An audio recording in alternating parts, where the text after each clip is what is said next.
Starting with the name of Allah, most beneficent most merciful. अल्लाह के उस पाक नाम से शुरू कर रहा हूँ जो बड़ा मेहरबान और नहायत वाला है।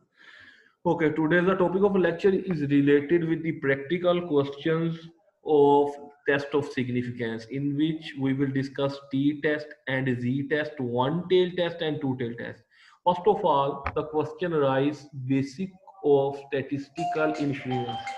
तो जब हम बात करते हैं, हमने कहा we have two different branches of statistics. एक ऐसी ब्रांच जो कि डिस्कस करती है डिस्क्रिप्टिव स्टैटिस्टिक को, जिसके अंदर बेस लाइन है, जिसके अंदर बेसिक चैप्टर्स हैं, उसको हम डिस्कस करते हैं। The other branch is related with the statistical influence. Statistical influence क्या होता है? जब हम किसी डेटे को लेते हैं, जब हम किसी कॉन्सेप्ट को लेते हैं, किस चीज के लिए? जब हम प्रोबेबिलिटी को कंसेप्ट को लेते हैं और अनसर्टेन चीजों को मालूम करने लगते हैं, अनसर्टेन चीजों को लेके चलते हैं। किस लिए? क्योंकि जिंदगी के अंदर there are the different stages when we take some decision. कुछ ऐसी स्टेजेस आती है जहां हम डिसीजन लेते हैं। तो डिसीजन सर्टेन थिंग की लेना, एक रूटीन मैटर्स में लेना और बात है। एक ऐसी चीजों की डिसीजन करना, एक ऐसी चीजों को लेके चलना जो कि अनसर्टेन हो जाए, जिसके लिए आपको फर्स्ट टाइम डिसीजन लेना चले। तो बेटा वी हैव डिस्कस हाइपोथेसिस को हमने डिस्कस किया। हमने हाइपोथेसिस के अंदर ये बताया कि हम इन्वेस्टिगेशन कर रहे होते हैं, हम डेटे को, पॉपुलेशन को स्टडी कर रहे होते हैं। On the basis of population हम कोई सैंपल को ड्रा करते हैं। तो जब हम सैंपल को ड्रा करते हैं तो उसकी बेस पर बताते हैं कि हमारा डाटा प्रूव्ड है या डिसअप्रूव्ड है। ये चीजों को हम डिस्कस करते हैं। लेकिन द क्वेश्चन राइजेस, जब भी हम कोई हाइपोथेसिस डेवलप करेंगे, इज अ सपोज थिंग। ये सपोज है जो कि डेवलपमेंट के थ्रू आई फ्रॉम ऑब्जर्वेशन, और हमने जो भी ऑब्जर्व किया उसकी बेस पर हमने दो एनालिसिस किए।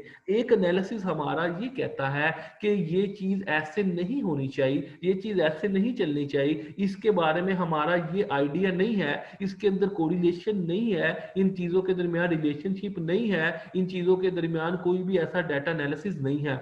दूसरा, हम फौरन एक एस्टिमेशन लेके चलते हैं कि नहीं नहीं नहीं, अगर हम दूसरी तरफ जाएं तो ये पॉसिबिलिटी हो भी सकती है, ये सिग्निफिकेंस हो भी सकता है डाटा, ये कोरिलेट भी हो सकता है, इस पे रिग्रेशन एनालिसिस भी पुट किया जा सकता है। तो हम कभी भी जिंदगी के अंदर कोई भी चीज लेके चलते हैं तो उसकी दो चीजों को, हाइपोथेसिस को, एक एच नोट एक एच वन को लेके चलते हैं। उसके अलावा वी हैव ऑलरेडी डिस्कस कि हमारे पास there are different types of problems in T test, G test. इन टेस्टों के अंदर हमारे पास डिफरेंट टाइप के प्रॉब्लम आते हैं।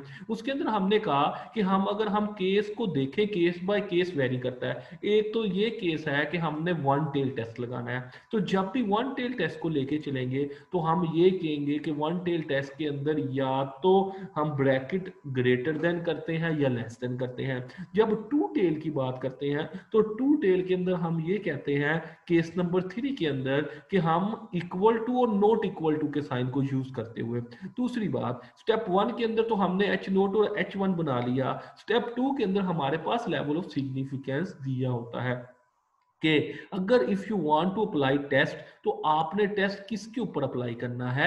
On the basis of 5%, on the basis of 10%, on the basis of 1%। तो यू हैव टू डिसाइड, या योर एग्जामिनर विल डिसाइड, या योर क्वेश्चन विल डिसाइड कि आपने किस लेवल के ऊपर टेस्ट लगाना है।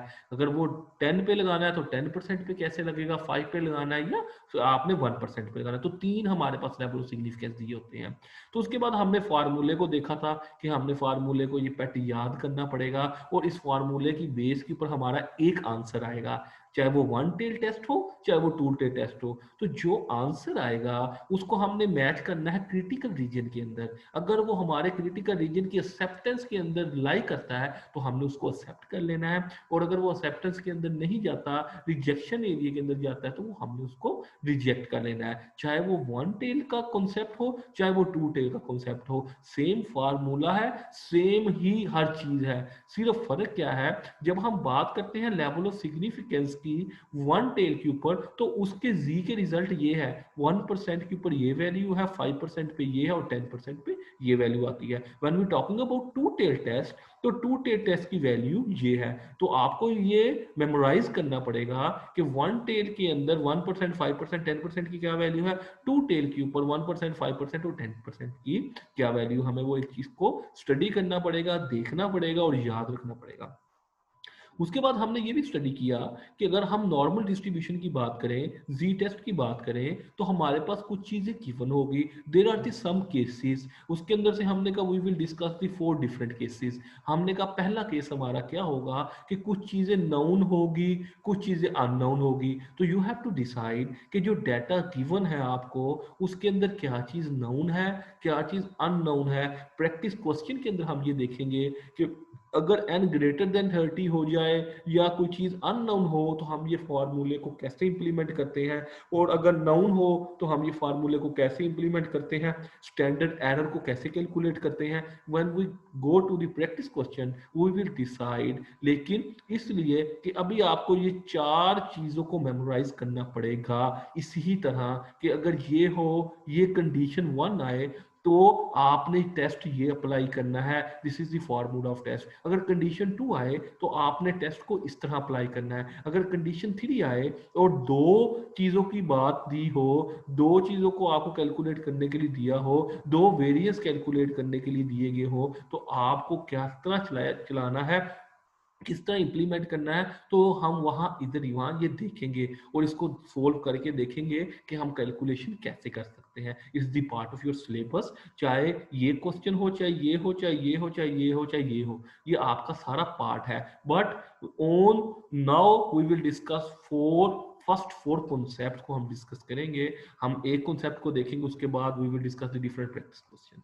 उसके बाद हमने ये भी देखा कि 2 केसेस हैं। एक हमारे पास नॉन रिजेक्शन रीजन है, you can enter the name of acceptance region, ये आपका एक्सेप्टेंस रीजन है यहां से लेकर यहां तक। उसके बाद एक आपका रीजन रिजेक्शन ये साइड पे होता है, राइट साइड पे मूव कर रहा है, एक लेफ्ट साइड पे मूव कर रहा है। तो हमने ये देखा था कि हमारे पास जब आंसर आते हैं या हमारे पास जब हाइपोथेसिस डेवलप होते हैं, ये 2 टेल्ड है, इसलिए इक्वल और नॉट इक्वल को कॉन्सेप्ट को हम कंसीडर कर रहे हैं। लेकिन जब ये 1 टेल पे आ जाएगा तो हम इसको क्या करेंगे, ग्रेटर और लेस देन के कॉन्सेप्ट को इंट्रोड्यूस करा के चलेंगे। तो 2 टेल के कॉन्सेप्ट के अंदर हम इक्वल और नॉन इक्वल की बात करेंगे। हम जब 1 टेल टेस्ट पे अप्लाई करेंगे तो ग्रेटर और लेस देन को देखेंगे। उसके बाद हमारे पास कुछ वैल्यूज गिवन होगी, डिग्री ऑफ फ्रीडम गिवन होगा, लेवल ऑफ सिग्निफिकेंस गिवन होगा, एन गिवन होगा, और कभी स्टैंडर्ड डेविएशन हमें दिया होगा और कभी नहीं दिया होगा। तो हमें ये देखना पड़ेगा कि किस केस में। तो on the basis of that, क्या 1 सैंपल टेस्ट और 2 sample test, we will able to put G और टी टेस्ट। हम इस काबिल हो जाएंगे कि हम पुट कर सके G test analysis and the T test analysis. उसके बाद हमने ये भी देखा कि when we talking about the basic experimental situation for 1 sample test, तो 1 सैंपल टेस्ट के अंदर क्या होता है, ये तो वही इंप्रूवमेंट है, ये वही ट्रीटमेंट है जो कि करके दिखाया गया है। This treatment is related with the noun population और एंड अननोन पॉपुलेशन। अगर नाउन पॉपुलेशन हो तो वो क्या है, ये पॉपुलेशन गिवन है, इसका म्यू कैलकुलेट किया गया है। इसके अंदर म्यू कैलकुलेट नहीं किया गया, mu is the other name of the mean, mean को म्यू भी कहते हैं। तो हमने ये कैलकुलेशन देखेंगे ट्रीटमेंट करके और इसको पुट करके कि how to calculate at that situation. Okay, today's we will discuss the main problem। अब प्रॉब्लम क्या था, हमारे सामने जो प्रॉब्लम आया उसके अंदर हमने ये कहा, एक रिसर्चर मेडिकल साइंस के अंदर कुछ हर्बल मेडिसिन को, सप्लीमेंट्स को क्लेम कर रहा है कि इससे फिजिकल फिटनेस बेहतर हुई। It's all about researcher, it's all about statistics और related with the biology statistics. कि क्या रिसर्चर कह रहा है, रिसर्चर ये कह रहा है कि इफेक्टिवनेस देखना चाह रहा है किस चीज की, हर्बल सप्लीमेंट की, जो कि ये क्लेम कर रहा है कि वो इंप्रूव कर सकता है फिजिकल फिटनेस को। उसके अंदर उसने सैंपल लिया कितने लोगों का, n इज इक्वल टू 25 का सैंपल लिया। 25 वो कौन से लोग थे, कॉलेज स्टूडेंट के लोग थे थे, कॉलेज के स्टूडेंट थे, और वहां से उसने क्या किया, हर एक बच्चे को सप्लीमेंट दिया डेली फॉर 6 वीक्स, यानी कि 6 वीक्स तक एक सप्लीमेंट को यूज करवाया। At the end of the 6 week period it जो स्टूडेंट थी उसका एक फिटनेस का जो सैंपल था वो कैलकुलेट किया, जो अमाउंट आई सैंपल की which is 38.68 for the general population of the college student. जो डिस्ट्रीब्यूशन दी गई स्कोर्स की, जो डिस्ट्रीब्यूशन दिया गया, स्कोर्स को बताया गया,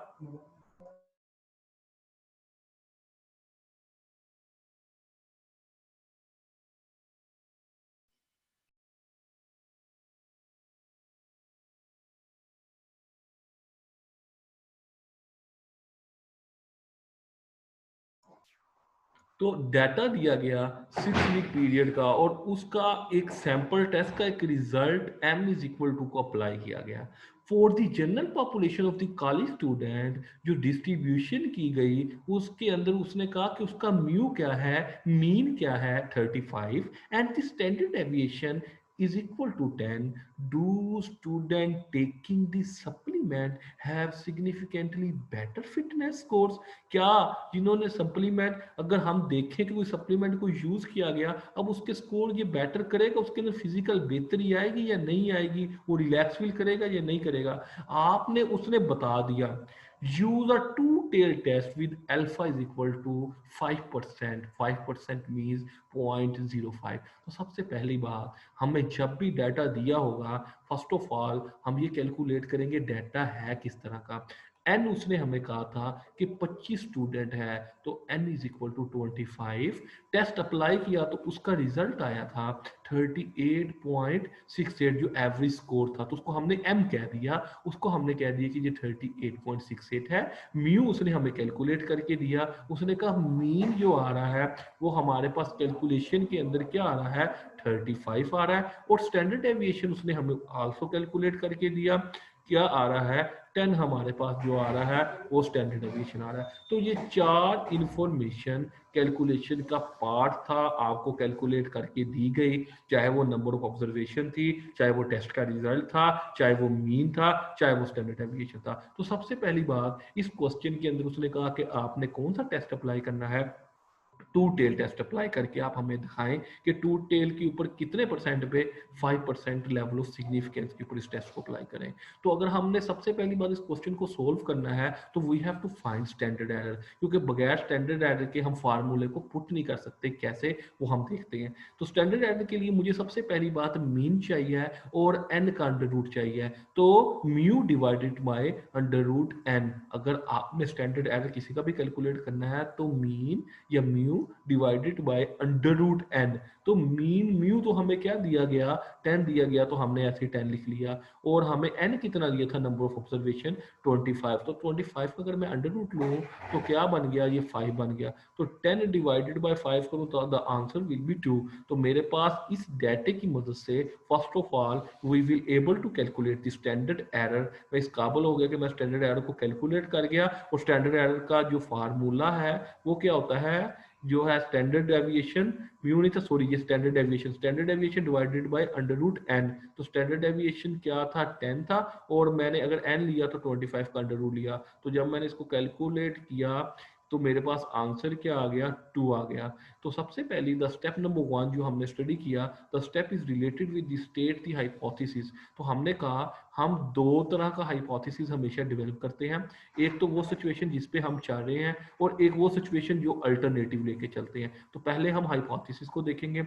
अब हमारा जो college student who take the herbal medicine या herbal supplement with have the same average score, हमने कहा जनाब जो भी लेगा कॉलेज स्टूडेंट वो यूज करेगा, उसके पहली बात है सेम एवरेज स्कोर होंगे टेस्ट के बाद भी।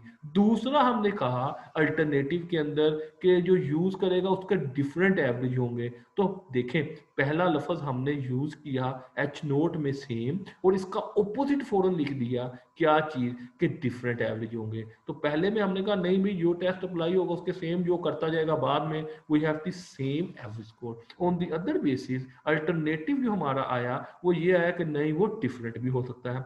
अच्छा, अब हमने इन स्टेप नंबर 1 हमने इसको पुट करना है इक्वेशन फॉर्म के अंदर। तो द क्वेश्चन था टू टेल टेस्ट का। तो हमने कहा जी कि हाँ जी 35 का रिजल्ट आएगा हमारे टेस्ट का, और अपने एक हाइपोथेसिस जिसको एच नोट कहते हैं वो हमने कहा इक्वल टू करके दूसरा उसका ओपोजिट बना दिया कि नहीं आएगा। तो ये हमारी जो थी वो स्टेट थी, जो हमने स्टेटमेंट लिखी, और स्टेटमेंट के साथ हमने क्वेश्चन भी डेवलप करनी होती है। तो ऑन दैट क्वेश्चन हमने पहले पे कह दिया कि नहीं जी जो आप हमें कह रहे हैं कि 35 पॉइंट्स आएंगे तो वो 35 पॉइंट्स ही आएंगे, और दूसरे में हमने कहा नहीं जी वो 35 पॉइंट नहीं आ सकते। तो it's related with the two tail test. तो अगर हम इसी को अप्लाई करते हैं किसके ऊपर, वन टेल के ऊपर, तो मुमकिन है हम कहते हैं म्यू लेस देन है या इक्वल टू है 35 के, या नॉट इक्वल है, एक को लेस देन कर देते एक को ग्रेटर कर देते। तो ये वन टेल भी मैंने एक सैंपल बनाया ताकि आपको समझा सकूं कि वन टेल के अंदर सिचुएशन आती तो हम लेस और ग्रेटर को यूज करते, इसके साइन सिर्फ चेंज करते, इधर लेस कर देते इधर ग्रेटर कर देते, सिर्फ साइन हमारा चेंज होता, सिचुएशन यही रहती। अच्छा, अब सबसे पहली बात स्टेप नंबर 2 के अंदर हमें लेवल ऑफ सिग्निफिकेंस गिवन होता है कि 5% पे टेस्ट करना है, 10 पे करना है। तो आपने क्या देखा, locate the critical region on the graph to match the requirement stated in the problem, be sure to write in the critical value of the test statistic and shade in the critical. कैसे? ऐसे अगर आप to tell के ऊपर 5% का data देखें, to tell के ऊपर if you calculate the 5% data analysis, तो आपके पास जवाब क्या आएगा 1.96। तो राइट साइड के ऊपर ये टू टेल है, अगर ये वन टेल होता तो हम एक को शेड करते, लेकिन ये टू टेल है इसलिए हमने दोनों साइडों को शेड कर दिया। तो हमने वैल्यू पुट कर दी प्लस 1.96, और अगर हमारा जवाब नेगेटिव में जाएगा तो नेगेटिव के अंदर माइनस 1.96। तो दोनों शेडेड एरियाज है हमारा। अगर हमारे पास वन टेल होता तो या हम राइट पे मूव कर रहे होते या लेफ्ट पे मूव कर रहे होते, सारे शेड ना होता, एक शेड होता राइट वाला या लेफ्ट वाला। तो अभी हमें टू टेल के लिए अप्लाई किया था हमने, तो हमने इसको ग्राफ बना के हमने इसको शेड कर दिया, क्योंकि हमारा आंसर आना चाहिए था प्लस 1.96 की रेंज के अंदर। अब let's see the example. Okay, third step के अंदर हमने जी टेस्ट को हमने पुट किया। जो आपके पास फार्मूला था वो इससे रिलेट कर रहा था, वो क्या था, एक तो आंसर हमें दिया हुआ था कि हमने टेस्ट अप्लाई किया, द आंसर विल बी 38.68, और हमने म्यू भी आपको कैलकुलेट करके दिया गया था 35, स्टैंडर्ड एरर आपने खुद कैलकुलेट किया विच विल बी 2। तो 38.68 एक रिजल्ट था वो हमने लिया, 35 हमें मीन गिवन था, म्यू जिसे कहते हैं, वो हमें दिया, और डिवाइड हमने किस पे कर दिया, स्टैंडर्ड एरर पे। हमें इधर एन की जरूरत नहीं पड़ी, तो एन का हमें इसलिए हमने इसको पुट नहीं किया। हमने एन को कहाँ पुट किया, हमने एन को उस वक्त पुट किया जहां हमने स्टैंडर्ड एरर को कैलकुलेट करना था। तो स्टैंडर्ड एरर को हमने कैलकुलेट करके 10 को अंडर रूट 25 पे डिवाइड किया, तो द आंसर विल बी 2। तो द आंसर हमारे पास क्या आ गया, 2 आ गया। तो 3.68 डिवाइडेड बाय 2 किया तो हमारे पास आंसर आ गया 1.84। अब हमारा क्रिटिकल रीजन क्या था, 1.96 पॉजिटिव साइड पे, माइनस 1.96 नेगेटिव साइड के ऊपर। और आपने जब उसको सोल्व किया, एक तो ये जवाब आपको याद होगा जो आपको दिया हुआ है आपके ज़हन में, जो आपने रिमाइंड करना है, और दूसरा जो आप फार्मूले को पुट करके जो आंसर को कैलकुलेट करेंगे, इट्स सेकंड ऑप्शन। तो दो आंसर हमारे पास आएंगे हर क्वेश्चन के, चाहे वो जी टेस्ट हो, चाहे वो टी टेस्ट हो, चाहे वो एस टेस्ट हो, कोई भी टेस्ट हो, we can use two different test. तो पहला टेस्ट तो ये आ गया जो कि आपको याद होगा, दूसरा हमने पुट करके 1.84 निकाल दिया। अब लेट्स सी कि हमने इसको क्या करना है, we want to take decision. अब हम डिसीजन लेने लगे हैं। हमने देखा कि ये पहली बात है, हमारा जो जवाब आया 1.84 आया, और हमारे पास जो क्रिटिकल रीजन था वो क्या था 1.96। इसका मतलब है हमारा जवाब यहाँ कहीं होगा 1.84, या यहाँ होगा या यहाँ होगा, यानी क्रिटिकल जो हमने हाईलाइट किया रीजन को, रिजेक्शन एरिया को, उससे पहले पहले जवाब आ गया। अगर हमारा 1.97 आता तो इधर आता, वो 2 आता तो इधर आता, -2 आता तो इधर आता, -4 आता तो इधर आता, तो यानी वो रिजेक्शन की तरफ चलता जाता। अब हमारा जवाब जो है वो हमारा एक्सेप्टेंस रीजन के अंदर आया, यहां से लेकर यहां तक 1.84 का जो हमारा जी टेस्ट का रीजन था, इट्स एक्सेप्टेंस रीजन। तो हमारा जो जवाब आया वो in the range of the acceptance region आया। तो हमने कहा कि हम रिजेक्ट उस वक्त करते जब z is in the rejection region. हम h नोट को, अपने पहले हाइपोथेसिस को, नल हाइपोथेसिस को कब रिजेक्ट करेंगे? जब वो रिजेक्शन रीजन के अंदर चला जाता, otherwise retain h not. Otherwise हम to conclude we can say that कि हाँ, और answer is in over acceptance region, in the acceptance region, so we accept h not instead of H1। क्यों? हमारा अगर जवाब इस रेंज में आएगा तो हमने किसको एक्सेप्ट करना है? H नोट को। और अगर इस रेंज से बाहर चला गया, इस रेंज से बड़ा हो गया, ये देखें ना, z ग्रेटर देन 1.96 से ज्यादा हो गया, तो हम इसको रिजेक्ट कर देंगे, हम रिजेक्शन के अंदर ले जाएंगे। But now answer is in the acceptance region. हमारा अब का जो जवाब है वो एक्सेप्टेंस रीजन के अंदर है। So that we have to decide, we have to think on that basis कि हम एक्सेप्ट करेंगे किस चीज को, अपने आंसर को, और H नोड को हम एक्सेप्ट कर लेंगे और रिजेक्ट किसको कर देंगे? H1 को।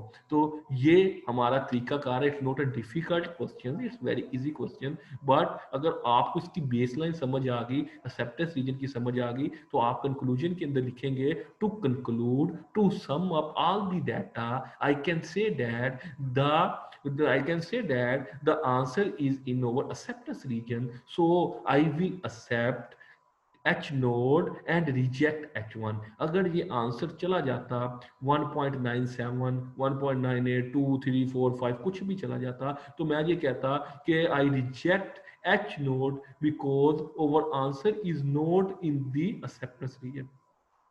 तो हमें ये इस तरह कंक्लूड करना पड़ेगा, eight the end of conclusion देना पड़ेगा। अब हमारे पास दो कॉन्सेप्ट थे। हमने कहा चाहे वो वन सैंपल टेस्ट हो तो री टेस्ट के अंदर क्या फर्क आएगा, हमारे पास वो टी टेस्ट के अंदर क्या फर्क आएगा। वन सैंपल टेस्ट की बात करेंगे तो दोनों की पहली बात सेम है, एक सैंपल इसमें होगा, एक सैंपल इसमें होगा, वो हमने देख लिया। पॉपुलेशन मीन इसके अंदर नाउन होगी जी के अंदर, और जब टी टेस्ट में जाएंगे तो इसके अंदर भी जो पॉपुलेशन मीन है वो नाउन होगी। तो पहली बात दोनों की सेम, वन सैंपल होगा, इसका भी वन सैंपल होगा। और दूसरी बात ये कि पॉपुलेशन मीन इसकी भी नाउन होगी और इसकी भी नाउन होगी। तीसरी बात, जो स्टैंडर्ड डेविएशन है जी टेस्ट में जब दिया होगा तो वो नाउन होगा, और जब टी टेस्ट में होंगे तो वो नॉट अनाउन होगा। तो हमने ये देखा था पहली दो कंडीशन के अंदर कि हमने ये फार्मूला जब अप्लाई किया तो हमने इस चीज को देखा क्या, कि जहां ये साइन आ रहा है स्टैंडर्ड डेविएशन का, तो इसकी जगह पर ये साइन यूज किया जा रहा है। तो जब टी टेस्ट आपने अप्लाई करना है तो आपने उसके अंदर ये यहाँ जी टेस्ट के अंदर ये इसको आपने इस तरह कैलकुलेट करना है स्टैंडर्ड एरर को, सबसे पहली बात, और उसके बाद आपने ये फार्मूले को यूज कर लेना है। और जब टी टेस्ट को आपने अप्लाई करना है तो उसके अंदर आपने इसको इस तरह यूज करना है, ऐसा आ जाएगा स्टैंडर्ड डेविएशन की जगह पर यहाँ ये आ जाएगा, और इसके अंदर फार्मूले को पुट करना है। But the main difference between the G and T test is the standard deviation is known and unknown. And the second main difference when we're talking about the z and the t test, in z test there is no degree of freedom, degree of freedom is not provided to you, या degree of freedom G test के अंदर जरूरत ही नहीं है हमें degree of freedom की। But when we apply T test we can use D F means degree of freedom, जो हम कैलकुलेट करेंगे n-1, यानी कि n में से नंबर ऑफ ऑब्जर्वेशन में से हम एक को माइनस करके निकालेंगे, उसके बाद इसका आंसर टेबल में देखेंगे टी टेस्ट का। तो जी टेस्ट के अंदर ये हमें अप्लाई करने की जरूरत नहीं है, but in the T test we will apply DF when we solve the question related with the T test. आज हमने जो क्वेश्चन सोल्व किया it's one sample test and it's related with the G test, and when we discuss the T test then we will find how we calculate degree of freedom and what is the procedure to find t-test. It's all about today's lecture. Hope you will easily understand and you will able to take the basic knowledge regarding t-test and one sample test. Thank you very much.